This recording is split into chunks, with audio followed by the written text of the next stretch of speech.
Hello everybody and welcome to Pure Liberal 5 for December 8th, 2010. Today I'd like to discuss John Lennon.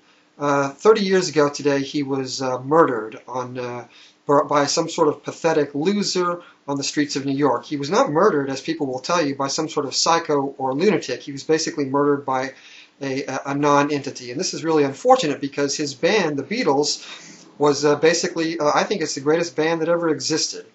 And he was murdered, by the way, in New York City, which is where I'm broadcasting from. And he was killed on the communist streets of America. And that's a point that people don't really bring up. They will say things like, well, what a shame that we don't have more gun laws, more gun coercion. But that's not really a clean issue. You can make a case for it, but because the streets are collectivists and communists and we all have to use them, so you can make a case that they should be regulated. But normally there shouldn't be any regulation for anything. So his death was the result of having communist or collectivist streets in which the government literally paves the way for every psycho and lunatic and, in this case, pathetic loser to come up and murder greatness. I think his death is particularly sad because it was just a meaningless and unredemptive death. There wasn't really any point to it. And you really have to ask yourself, why in hell does his murderer, whose name I'm not going to mention, I'm not going to condescend to say that, why is he still alive 30 years later? It's disgusting. I think that what he did was he murdered human greatness, and he did it for absolutely no reason. And ultimately, no one deserves to die more than this guy. You know, you could say crucifixion is too good for them, as they used to say on Monty Python's Life of Brian. And it really is. I mean, execution or crucifixion, he doesn't deserve it. He should be tortured first, if you ask me. But I think the death penalty in America is a joke. It takes 10 years or 20 years or 30 years to execute anyone, so it's absurd. The old expression is that justice delayed is justice denied. So this is like a stunning act of injustice. It's worth noting maybe that the American Constitution guarantees the right to a speedy trial, but you have to ask yourself, why don't they guarantee a right to a speedy punishment, to a swift and sure punishment based upon justice?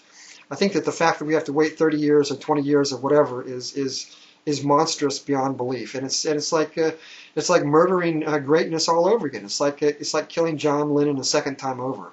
The fact that this guy is still alive is too disgusting for words. I think that, and this is true of everyone who's a killer. All these murderers, they all seem to walk away. Now, even though I'm sad that John Lennon is gone, I want to point out that this guy basically died a failure. His band, the Beatles, broke up for absolutely no reason. They refused to get back together for no reason. I think that if you had to categorize why they didn't get together, it was for reasons that are basically malicious and antisocial and also pointless. I think that maybe John Lennon himself was particularly mindlessly self-indulgent. And this even applies to that hateful and disgusting wife of his, which is Yoko Ono. I think that after the 1970 breakup of the Beatles, that John Lennon was basically a terrible musician. Even some sort of half-ass high school garage band could basically make better music than him. Okay, maybe that's an exaggeration, maybe that's cruel, but it's not all that far from the point. One point to note about John Lennon is that he suffered from the same fate which a lot of people suffer from, which is basically once you're a success, after a while you become a failure. Nothing really fails so much as success. You lose all your sort of old pride, all your energy, all your drive, all your hunger, and all of a sudden you're not nearly as good as you were before, and you even maybe fall all the way down into mediocrity.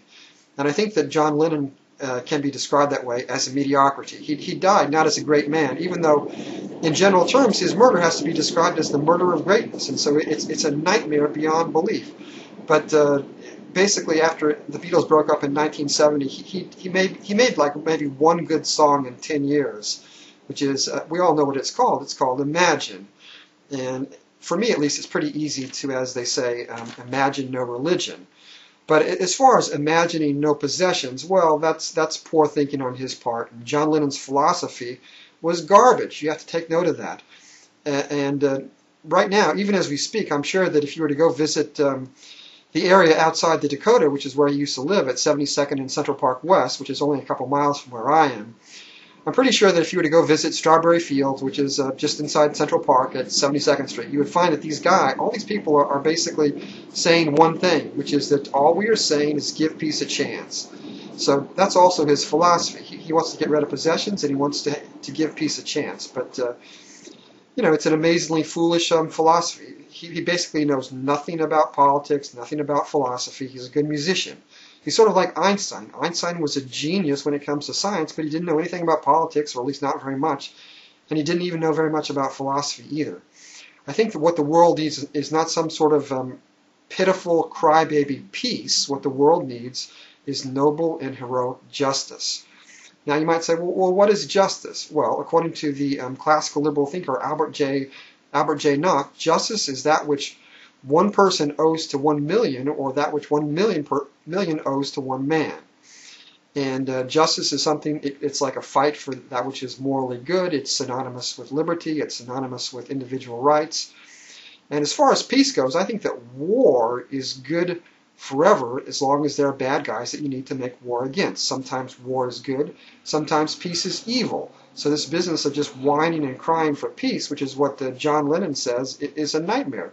If you whine and cry for justice, or even better, you speak up for it in a normal manner, then you'll have paradise on earth in about 1,000 times as quickly as you get it by struggling for peace. And that's assuming you get it at all, which I don't think you will.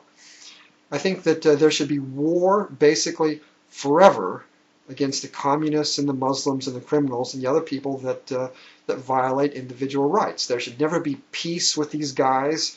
We should attempt to destroy the evil people forever. If you're a good person, you should stand up for liberty and justice, especially justice, and not for peace.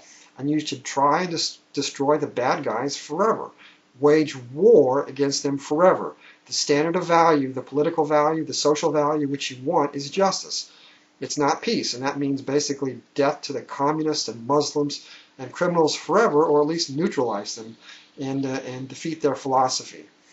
I think that it's sad that Lennon died 30 years ago, and basically he died for nothing. I think that his band was fantastic, and for some reason he achieved true greatness. Maybe it's because he was in some sort of massive competition with his writing partner, Paul McCartney. Maybe it's because he had a lot of ambition and hunger and drive and talent when he was young. And he went to Germany, and supposedly he played for 8 hours a day nonstop.